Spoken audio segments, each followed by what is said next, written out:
Hello viewers, আসসালামু আলাইকুম। আমি আছি শেখ আনিশা। আপনারা সকলে কেমন আছেন? আশা করি আপনারা সবাই অনেক অনেক ভালো আছেন। কিছুদিন আগে এইচএসসি 24 পরীক্ষা বাতিল হয়েছে, আর এর মধ্যে আমাকে অনেকেই সোশ্যাল মিডিয়াতে মেসেজ দিয়ে জিজ্ঞেস করছো তোমার এখন প্ল্যান কি। তারপর হচ্ছে ফেস টু ফেস দেখা হলে জিজ্ঞেস করছো যে এখন তোমার প্ল্যান কি। তো আসলে একটু ভেবে চিনতে প্ল্যান কি সেটা ডিসিশন নিতে একটু সময় লাগে, তো আমিও তার ব্যতিক্রম নয়। পরিবারের সাথে ঠান্ডা মাথায় বসে আমি সিদ্ধান্ত নিলাম যে আমি ভার্সিটি কোচিং করব, আর সেটাই হচ্ছে আমার মূল টার্গেট। তো আমি যখন টার্গেট এটা ধরে রাখি, তারপর আমার ফ্যামিলি মেম্বাররা বলে দেখো জিপিএ যদি খুব একটা খারাপ না হয় তাহলে তুমি মেডিকেল কোচিংটাও করো। তারপর যেই ভাবা সেই কাজ, চলে গেলাম ইউসিসির ব্রাঞ্চে, এবং সেখানে গিয়ে আমাকে যখন এই প্রসপেক্টাসটা দেওয়া হয়, তারপর আমি প্রথমেই সিলেক্ট করে নিয়েছিলাম যে 18,000 টাকার মধ্যে যে ভার্সিটির কয়েনিট আছে আর সাথে গুচ্ছ। তারপর এটা দেখতে দেখতে হঠাৎ করে আমার চোখে পড়ে যে ইউসিসিতে আবার কবে থেকে মেডিকেল কোচিং করানো শুরু করে দিল। তারপর দেখলাম যে ইউনিক একটা ব্রাঞ্চ তারা নতুন শুরু করেছে। তো তারপর এটাতে দেখলাম খুব সুন্দর একটা ডিসকাউন্ট আছে, এবং এখানে ভর্তি চলছে হচ্ছে মেডিকেল প্লাস ভার্সিটি ক। তো তারপর আমি সেটা সিলেক্ট করে নিলাম, আর এখানে ক্লাসের সময়গুলো দেখতে পাচ্ছি। এখানে আমি আমার ইচ্ছা অনুসারে ক্লাসের সময়টা সিলেক্ট করে নিলাম। এখানে আমি দেখছিলাম কোচিংয়ের সাথে যে লেকচার শিট আর একসেট বই দিবে সেই সম্পর্কে আমি ক্লাসের শিডিউল দেখছিলাম, এবং দেখছিলাম কবে থেকে কবে ভর্তি হওয়া যাবে। শুক্রবার সকাল 8টা থেকে সন্ধ্যা 7টার মধ্যে ভর্তি হয়ে যাবে যে কোনো শাখায়। তো আমরা চলে গেলাম ফার্মগেট শাখা, যেহেতু তেজগাঁ থেকে ফার্মগেট খুবই কাছে হবে।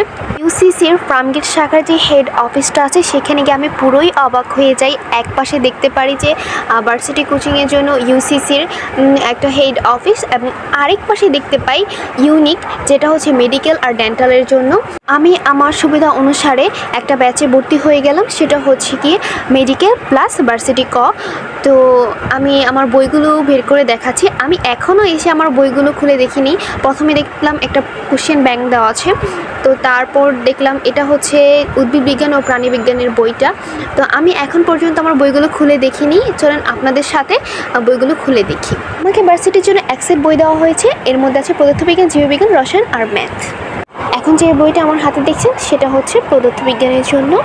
তারপর আমি আমার আরেক সেট বই খুলে দেখি, আর এখানে হচ্ছে আমার মেডিকেল অ্যাডমিশনের বইগুলো, আর এখানে আমি পেয়েছি 2 সেট বই। তো চলুন আপনাদের সাথেই খুলে দেখি, আমি এর আগে খুলিনি। আপনি দেখতে পাচ্ছি এখানে প্র্যাকটিক্যাল বই সহ প্রতিটা বইয়েরই প্রথম পত্র দ্বিতীয় পত্র দেওয়া আছে, আর সেগুলো খুব সুন্দরভাবে সাজানো আছে। তো বইয়ের নামগুলো উপরে দেওয়া আছে, তাই আমি বইয়ের নামগুলো আলাদা করে বলছি না, আপনারা তো দেখতেই পাচ্ছেন। তো এতগুলো বই আমি আস্তে আস্তে খুলছি আর দেখছি, আর আমি খুব ভালো করে বুঝতে পারছি যে আমার যুদ্ধ সবে শুরু।